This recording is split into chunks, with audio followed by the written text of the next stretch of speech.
How would you like a 15% discount to my daily email, the stack of stuff, the show notes, discounts to the conference, all of that? All you need to do is text the word show to 33777. You'll get the annual subscription with a 15% discount to my daily email. You'll get the stack of stuff, the links to the show notes, discounts to the conference, and so much more. All you have to do is text the word show, SHOW, to 33777. Text show to 33777.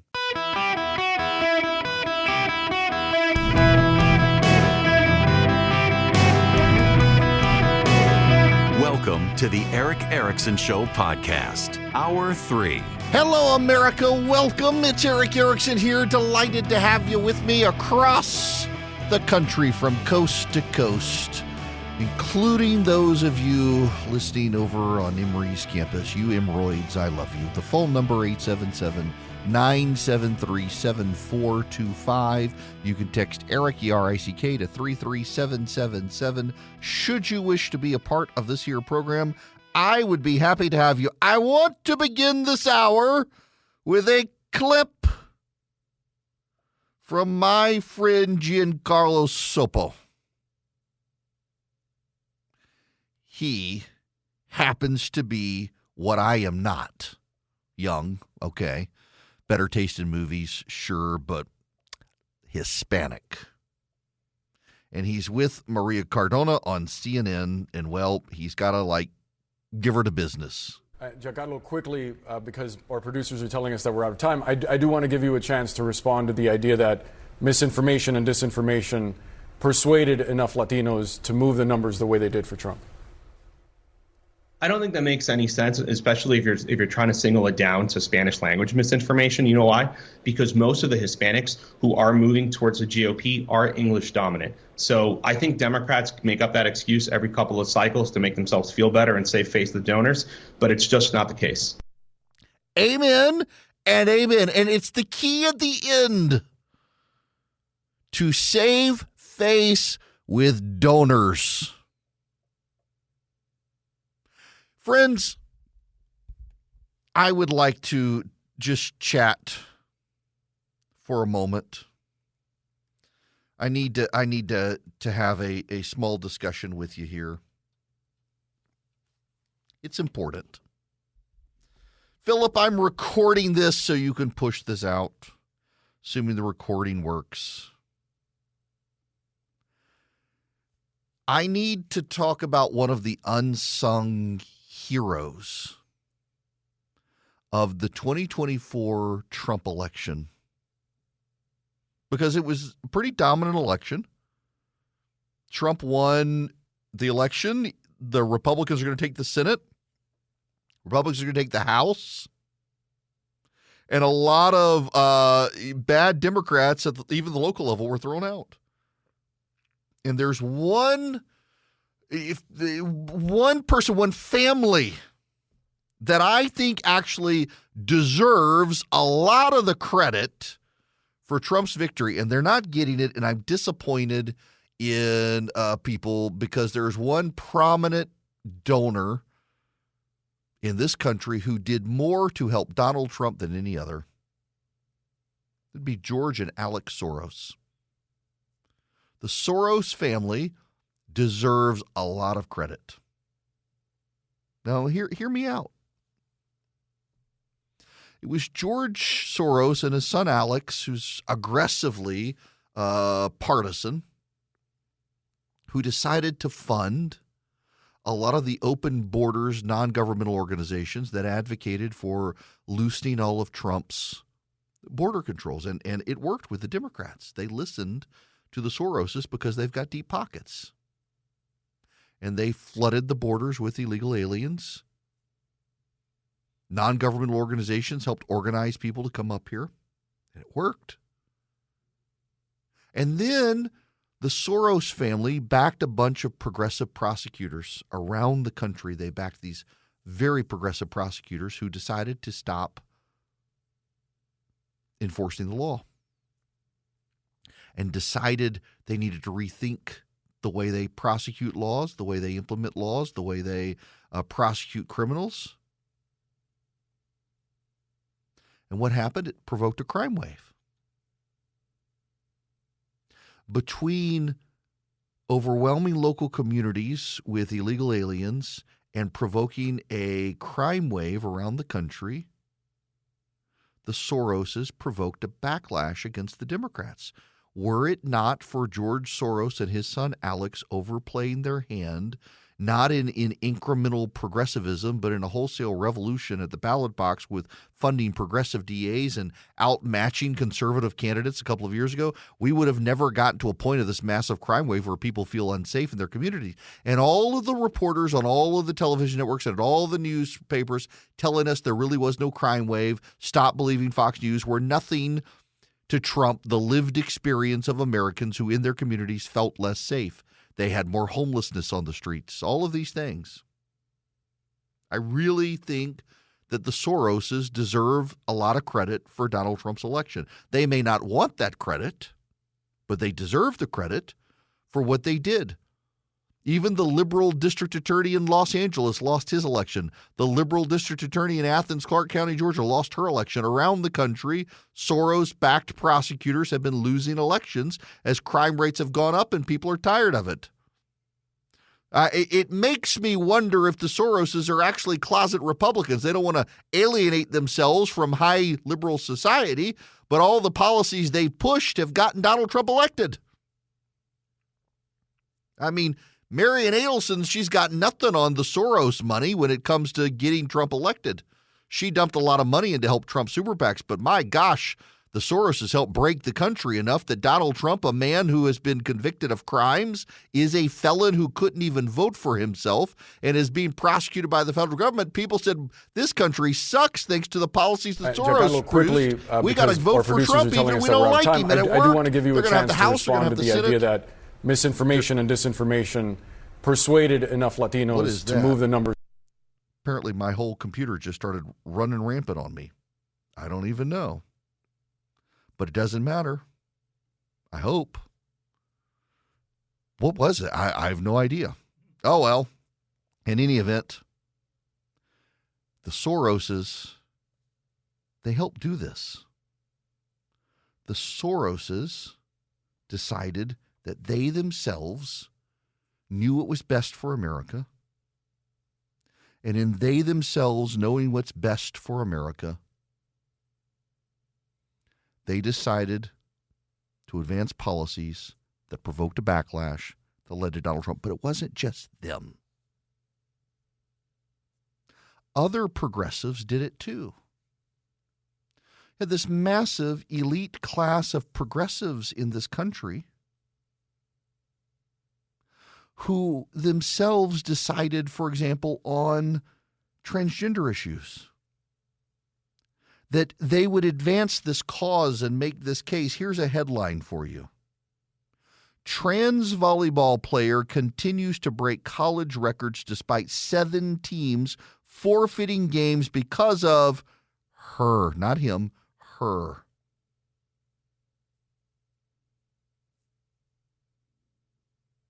Making the trans volleyball player the hero and the good guy. Brave. San Jose State volleyball team is has 7th match forfeited. And this story, they're treated as some sort of hero, but the guy has actually been injuring females.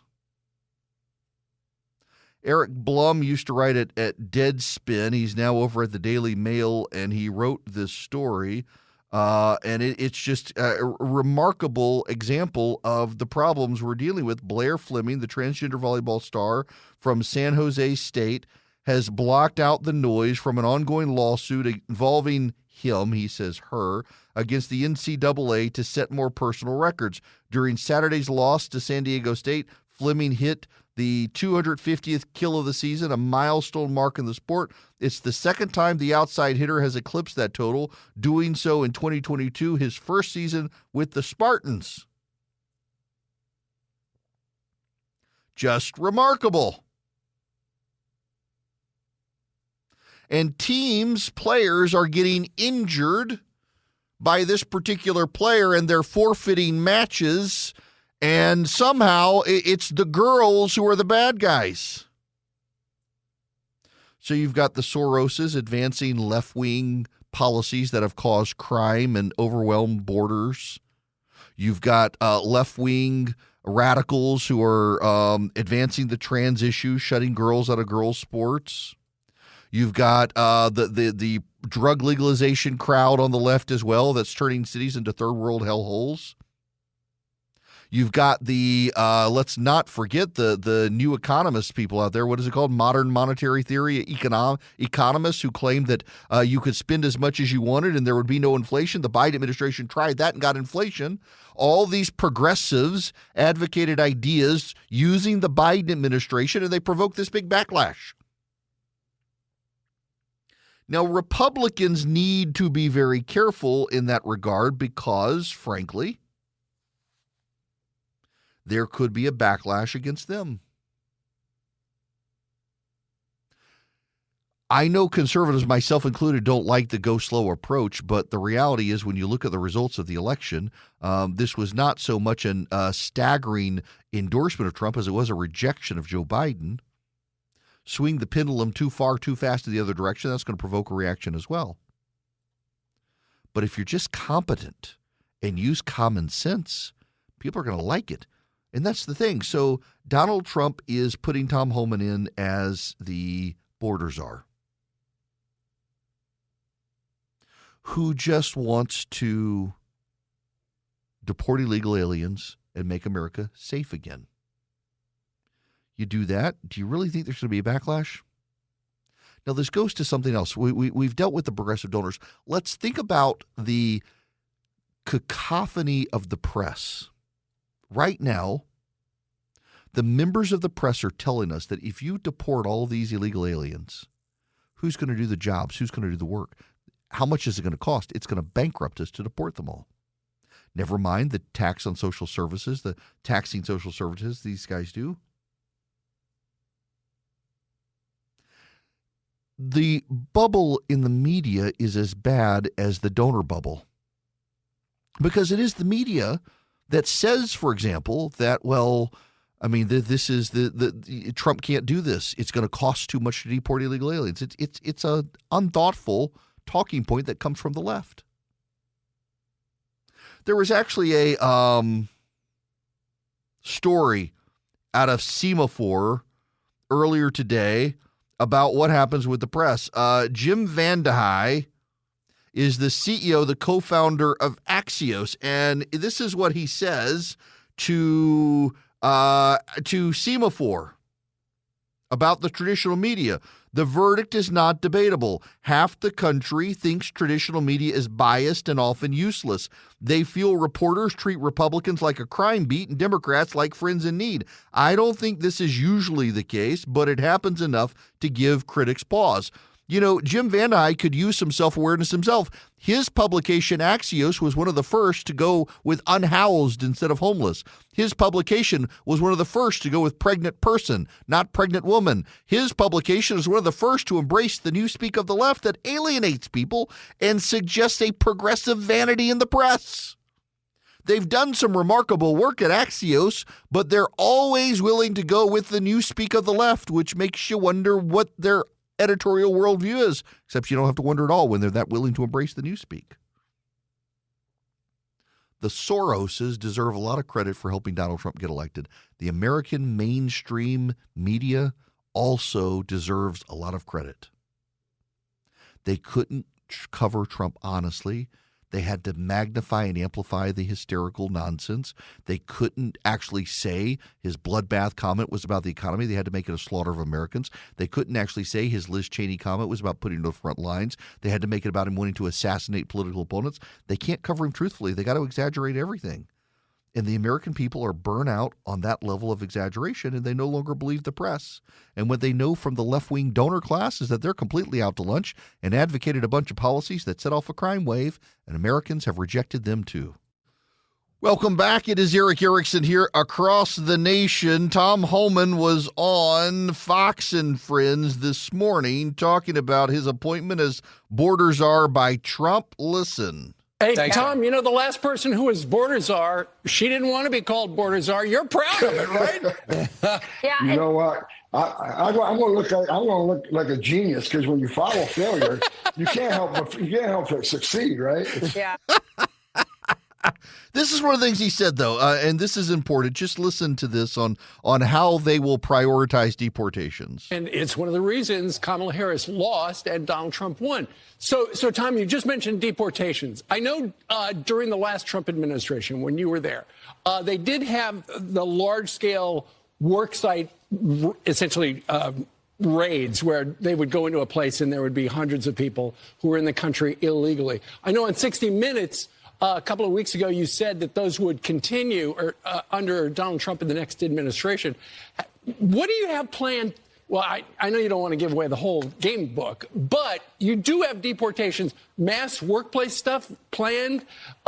Any other kind of category of deportations of interest? Look, as the president said on stage many times, which I agree with 100%, it's going to be the same it was during his first administration, which is just a hell of a lot more of them, because 10 million people have entered this country illegally under the Biden administration, or they actually let into this country, even though it's violation of federal law, what they've been doing, the abuse of the parole authority. But look, I've been clear, President Trump's been clear.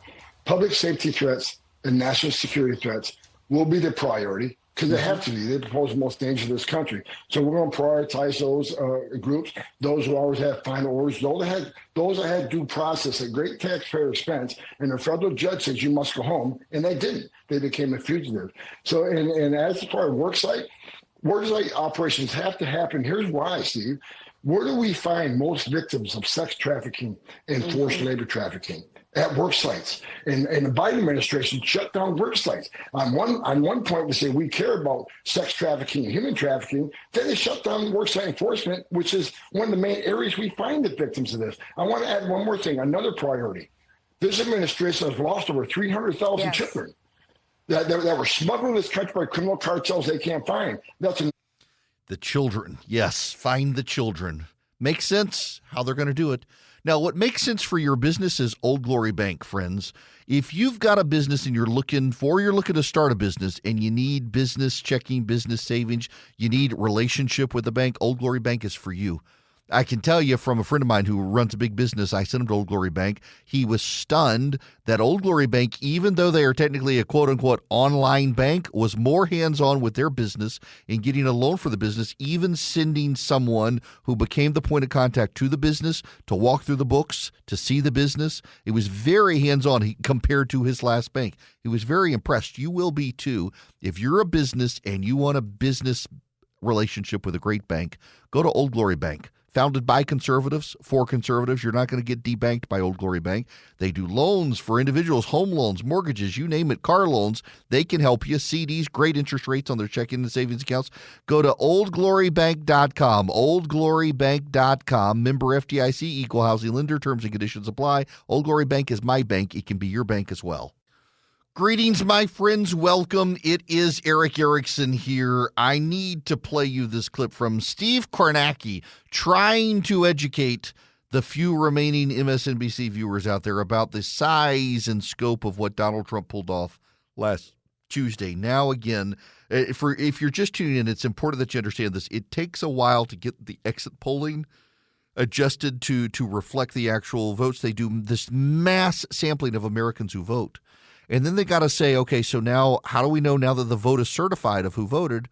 How many white people, black people, young people, old people, Hispanic people, Asian people, rich people, poor people, all that. And they're pretty accurate. Listen to this. Do you have new data on the changing demographic coalitions we saw in this election?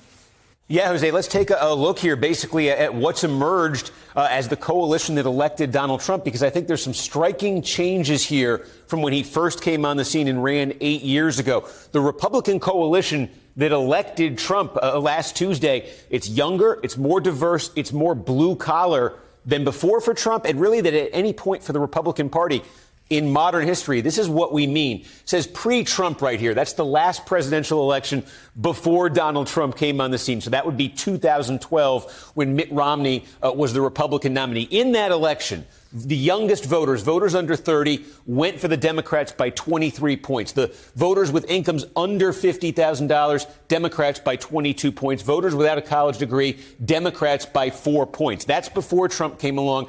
And now, 2024, this is how those groups split last week. Look at this. The young voters under 30, that margin for Democrats cut more than in half. Under $50,000 has swung all the way over now to a Republican win of 3 points. Voters without a college degree from +4 for the Democrats, nearly a 20-point shift now, +14 for Trump and the Republicans. Look at the racial ethnic group breakdown here. You see it as well. Black voters, still a very core Democratic constituency. But look, pre-Trump, it was nearly a 90-point margin among black voters for Democrats. Last week, it was 72. That's a 15-point shift. This is the big one. Hispanic voters. It was a 44-point margin. That was the Democratic advantage before Trump. Last week, down to just 6 points. In Asian Americans, it was nearly a 50-point margin for Democrats before Trump, down to 15 points. So those are the changes that powered Trump, powered the Republican coalition. And as Trump now seems set to win the national popular vote, that's a big reason why. He didn't just make gains in the swing states that got him the Electoral College. He made big gains in big blue states. He didn't win any electoral votes in places like New York, New Jersey, California, but he got closer than he did before. And that's worth millions of votes, and that's how he gets the national popular vote. Meanwhile, we talk about the Republican Party becoming more diverse, more blue-collar. The opposite movement you're seeing in the Democratic Party. So again, before Trump, Republicans had won the white vote by 20 points. It's down 4 points. The Republicans won it by 16 last week. And then college educated, before Trump was up 2, now it's up 13. Income over 100,000, it had been +10 for the GOP, now +5 for the Democrats. Remarkable shifts, remarkable ethnic, racial shifts, among other things, happening between the parties with Donald Trump. It really was a remarkable victory. It really was significant. This is Scott Jennings on CNN. There's a political science term for what Republicans did this week. It's called a country butt whooping. And they have a mandate to govern. And one thing I want to see them do is get a handle on the bureaucracy. They're meeting at the Pentagon right now about possibly thwarting Donald Trump. You've got a rogue FEMA employee out here. We're not going to give aid to people with Donald Trump signs. The bureaucracy works for the people. The people elect the leaders. And I want to see Donald Trump follow through on this idea of taming the federal bureaucracy. Yes. Yes. Fire them all. Fire them all. I have no sympathy for federal bureaucrats who believe we work for them and that presidents work for them instead of them working for everyone else. Fire them all. Their heads should roll in the bureaucracy, not just the EPA. Across the board, there must be job terminations at the federal level to deal with this particular issue. Back to the folds we go. Lori, you're going to be up next. Welcome to the Eric Erickson Show. Lori, how are you? I'm fine. I'm going to make this quick. And if the line goes dead, it's the battery. It's not you. All right. I got a legal question. All those crazy trials that poor Mr. Trump had to go through, but that one up in New York where they found him guilty and he had to pay this huge bail. Yes. If they dismiss it, does he get his money back? Yes. Yes, he does. All right. He does. He posted a bond. He will get it back if they dismiss it. Now, here's the thing as well, is there's a growing, apparently, pressure campaign from what I'm reading in the papers on Judge Merchant to toss the case. That essentially there's a growing recognition among Democrats that that particular case against Donald Trump is what solidified Republican support for Donald Trump, and that lawfare is something that on appeal probably the state is going to lose anyway. So go on and get rid of it. Show some magnanimity or whatever the word is. Yeah, magnanimity and get rid of that case. They should. It was a bad case. Jim, you're going to be up next. Welcome to the show. Jim? Yeah, hey, Eric. Hi there. Eric? Hey, thanks for taking my call. I do want to say I'm a subscriber, and you are one of the very few people that I trust. Thank you. Opinion they trust. Hey, I was reading, sadly, I still read the Atlanta newspaper. reading the Sunday paper. They had a list of the potential impact of Trump's winning the election, and one of them, they were covering the mass deportation and what a negative thing it would be, because suddenly you're going to be taking all of these illegal immigrants out of the labor force, and they won't be able to do the things like cutting grass and hospitality and things like that. And now when I've heard you talk about how we're bad people, I'm thinking, well, maybe I am a bad person, because my entire life I've cut my own grass, I've cleaned my own house, I cook my own meals, I raised my own kids. I have denied meaningless employment at subpar wages to countless illegal immigrants, and now I feel bad. Oh, man, you really should feel bad. You're supposed to keep them, chained in the basement with only enough chain to get up to the kitchen to cook for your kids and maybe cut the grass. Yeah, buddy, shame on you. Repent. Yeah, I got to tell you, this talk from the Democrats, from the news media about this sort of stuff is wild to me, that somehow now there's a cost. You ignored the human toll and the cost to this country of rampant illegal immigration, and now suddenly we got to worry about costs when it comes to deportation. It's offensive to me. I'm going to tell you something else, and I've said this a couple times. I know we've got a lot of new people here. I'm going to say this again. I want you, as a conservative who opposes illegal immigration, to also consider another aspect of this, that you're not typically going to look at it this way, given where you and I align. But what the Democrats have also done is they've created a serf class in this country, and they've allowed Americans to treat these people terribly. Now, I'm condemning illegal immigration and the gangs and the violence, and I want them to be deported, all of that. But I need you to see this from my perspective as a lawyer who used to represent people who were illegal aliens in cases where they were treated badly. They still had rights in this country, and people thought they didn't.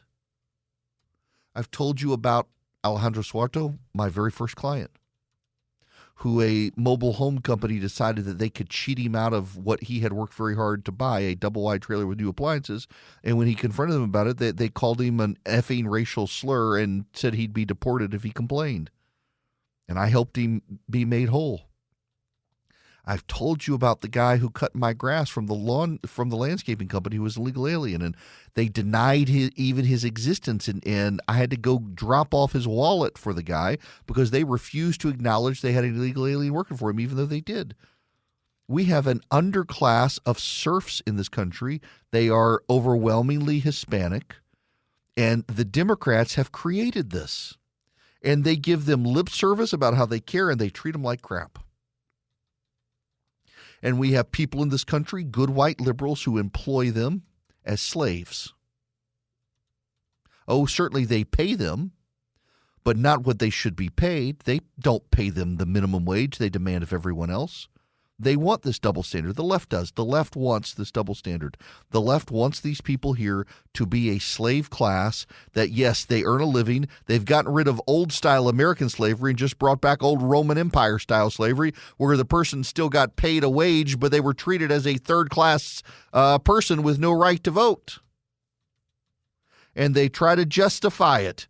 And they try to say it must be done. And the costs in this country would go up if we were to get rid of them. It would cost much to deport them. It would drive up the cost of who's taking care of grandma. It would drive up the cost of who's taking care of the kids. And all they care about is the cost that would come from doing the right thing. Doing the right thing, my friends, has no cost-benefit analysis. And what's going on here is that they've decided, instead of doing what's right, They'll do cost-benefit analysis. You got one of the Lincoln Project guys on CNN just a little while ago lamenting Americans just don't understand what mass deportation would do to the agriculture industry. You know, maybe we do. Maybe we just think that we need to do this to do the right thing. There is a way to go back to a 1950s, 60s immigration policy where we allowed migrant labor to come into the country without a lot of regulation, without minimum wage. They could come in, they could help with the industries in agriculture, and then they could go home for 6 months. My friend Donna Brazil, she was on ABC News. She had this to say about what happened. You know, Jonathan, if you ask 10 Democrats what happened, I'm sure you will receive 12 opinions. And the truth is we should put it all on the table and have a great introspection as to what happened. What happened in New Jersey when Chris and I were sitting there on election night, and I'm looking at Chris like, hey, what's going on? And what was going on in Minnesota? What was going on, of course, in Massachusetts and Rhode Island? Which was Trump was doing better in all these Trump blue places. improved not just his numbers in the battleground, which we were talking about on election night, 3 to 4 points. He also improved in inner cities. He improved in outer suburbs. So it looks like Trump ran the 50-state strategy that the Democrats used to talk about. So we can talk about messaging. We can talk about the map. We can also talk about just, was 107 days enough? All of this should be on the table. We're going to have a lot of introspection. I want to say this, and I've lost my voice because clearly... You've been talking a lot. But more importantly, look, the Democratic Party, I was there 8 years ago when Donald Trump defeated Hillary Clinton. And we looked at ourselves and said, what the hell? We tried to stitch together the blue wall with Elmer's glue. We needed duct tape and a lot more. We got to do a better job of reaching the voters where they are and not try to make pretend that this was won simply because Donald Trump is a better liar. Amen. She's right. But I don't think the Democrats are willing to do that. They got to say it was disinformation. Folks, no institution works harder to give young people the best education in America than my favorite college, Hillsdale College. For 180 years now, Hillsdale's mission's been to develop the minds and improve the hearts of its students. And today, in just 30 seconds, you can learn what it means by watching a short video at ericforhillsdale.com. Since 1844, Hillsdale has been focusing on learning, character, and faith in providing just the kind of education needed to preserve liberty. And they extend their mission nationwide through outreach efforts like their free digest of liberty, Imprimis. Too many colleges and universities today indoctrinate their students to hate America. At Hillsdale, students learn how America became the freest and most prosperous nation in history. And at a time when so many college campuses are filled with division, Hillsdale students sign an honor code promising to respect the rights of others and rise to self-government. It really sets Hillsdale apart. It's really why I'm such a big fan of this institution. I've been getting Imprimis since I was in law school. It was a gateway for me into the thinking of the conservative movement. You can get it for free as well at ericforhillsdale.com. In fact, you can learn more about what makes Hillsdale College unique at ericforhillsdale.com. That's Eric, E-R-I-C-K, ericforhillsdale.com. Learn and support Hillsdale College. My fellow Americans, I'm afraid I have no more time for phone calls today. I apologize if I didn't get to you. There's just so much happening and going on out there right now. The other question from Donald Trump is dealing with the Department of Education. Donald Trump is saying he intends to shut down the Department of Education. He's released a video in which he says the education department is gone. So how would this happen? Block grants. It's a longtime Republican issue. Now, keep in mind, in fact, I got an email from a caller earlier, listener, says his daughter's horrified that he voted for Trump. She's a public school teacher. You'll do understand, I hope, that public education is a role of the states, not the federal government. The federal government supplements, but the federal government is not responsible for public education in this country. That is a state-level issue.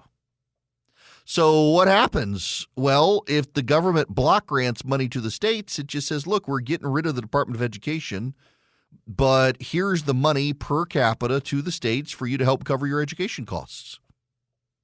Democrats will inevitably come in and say, well, we're going to regulate it. You're going to have to do these things. But the Republicans typically don't do that. The Republicans just say, here's the money. Go have fun. Spend it on education, and we'll audit you to make sure it is. There's nothing wrong with that. Jimmy Carter started the education department in the 1970s.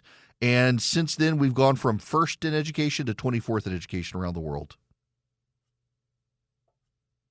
I don't have a problem getting rid of the Federal Department of Education. If you're just intent on doing student loans, well, do them from the Department of Health and Human Services. You know, it used to be the Department of Health and Education. There are ways to do this.